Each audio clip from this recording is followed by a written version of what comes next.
नमस्कार, आप देख रहे हैं नेक्स्ट 9 न्यूज और मैं हूं आपके साथ मेघा। रुक करते हैं महाराष्ट्र की तरफ। देखिए, महाराष्ट्र में जो सत्ता परिवर्तन हुआ है, उस सत्ता परिवर्तन के बाद भी फिलहाल जो विपक्ष है उसका मुंह बंद नहीं हो रहा है। विपक्ष के कई नेता हैं जिन्हें ऐसा मालूम पड़ता है, जिन्हें ऐसी उम्मीद है कि जो सरकार नई बनी है 6 महीने में गिर जाएगी। विपक्ष की उम्मीदें एक तरफ और सत्ताधारी पार्टी के दावे एक तरफ। एकनाथ शिंदे और देवेंद्र फडणवीस बार बार कह रहे हैं कि हम तो अपना कार्यकाल पूरा करेंगे ही करेंगे, और ये कार्यकाल पूरा होगा या नहीं ये तो आगे आने वाला वक्त बताएगा। लेकिन एक तीखी प्रतिक्रिया महाराष्ट्र के पूर्व डिप्टी सीएम अजीत पवार की तरफ से सामने आ गई है। अजीत पवार कौन है, सबसे पहले थोड़ी सी जानकारी आपको उनसे जुड़ी हुई दे देते हैं। साल 2019 में नवंबर का महीना था, महाराष्ट्र विधानसभा चुनाव के नतीजे सामने आए। 106 सीटें बीजेपी को मिली।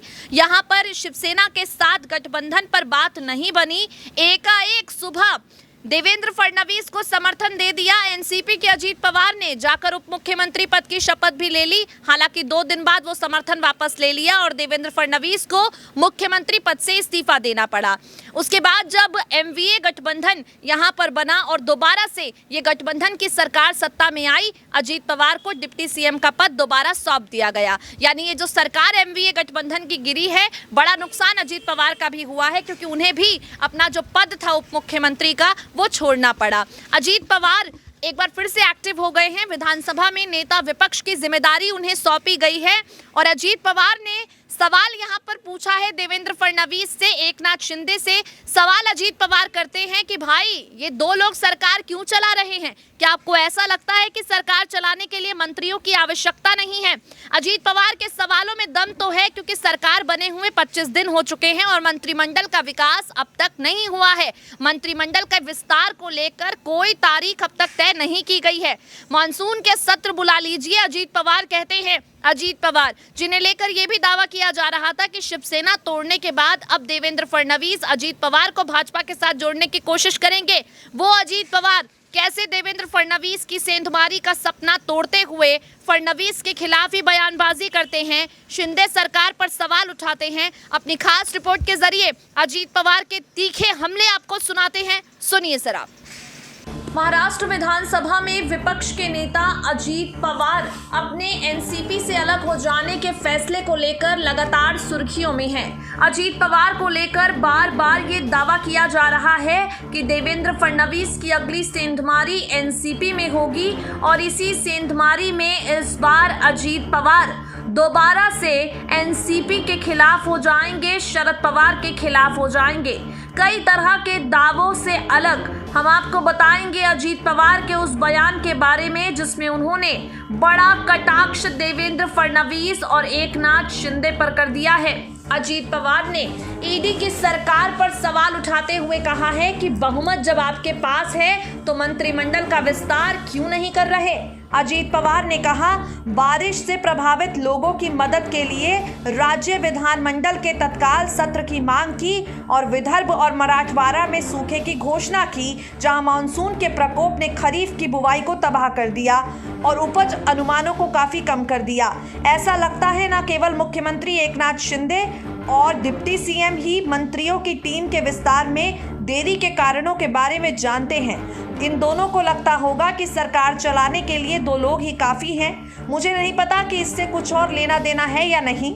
बाकी दोनों के हाथ में कुछ भी नहीं है, क्योंकि उनके कार्यों को दिल्ली में बैठे लोग कंट्रोल करते हैं। अजीत पवार ने कहा, बाढ़ जैसे संकट और बारिश से प्रभावित किसानों की भावनाओं को ध्यान में रखकर उन्हें वित्तीय अनुदान और सामग्री उपलब्ध कराना समय की जरूरत थी, लेकिन कोई अभिभावक मंत्री नहीं है। बहुमत में होने के बावजूद उन्हें मंत्रिमंडल का विस्तार करने से क्यों रोका गया है? अजीत पवार ने पिछली सरकारों द्वारा लिए गए फैसलों को रोकने की आलोचना की। पवार ने कहा, महाराष्ट्र में ऐसा कभी नहीं हुआ। पिछले साल विधानसभा में स्वीकृत किए गए कार्य भी ठप पड़े हैं। दूसरी तरफ शिफ्ट हुए लोग तब सरकार में थे, निर्णय सर्वसम्मति से लिए गए। अपनी पार्टी में विभाजन की किसी भी संभावना से शरद पवार ने इनकार कर दिया और कह दिया, जो लोग दावा करते हैं कि उन्होंने सत्ता में आने के लिए तहलके का कारण बने हैं, उन्हें अब सरकार को ठीक से चलाना चाहिए। क्या एकनाथ शिंदे उन आंकड़ों से संतुष्ट नहीं है जिसकी उन्हें सत्ता में रहने के लिए जरूरत थी? क्या वो और कुछ चाहते हैं? उन्हें इस संकट का समाधान करना शुरू करना चाहिए ताकि लोग प्रभावित ना हो। अजीत पवार ने एक बार फिर से एकनाथ शिंदे और देवेंद्र फडणवीस पर निशाना साधा है। अजीत पवार ने साफ साफ कह दिया है कि अब वक्त है देवेंद्र फडणवीस और एकनाथ शिंदे मंत्रिमंडल का विस्तार करें, क्योंकि दो लोगों की सरकार महाराष्ट्र जैसे राज्य को नहीं चला सकती। अजीत पवार ने देवेंद्र फडणवीस और एकनाथ शिंदे को मॉनसून सत्र बुलाने के लिए कहा है और ये भी नसीहत दे दी है कि दो लोगों का काम और बाकी को आराम। इस तरह से महाराष्ट्र में सरकार नहीं चलेगी।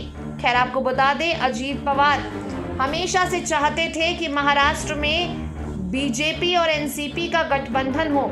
इसे लेकर उन्होंने साल 2019 में कोशिश भी की, लेकिन शरद पवार के सामने मजबूत और कमजोर लेकिन शरद पवार के सामने पूरी तरह से कमजोर पड़ गए।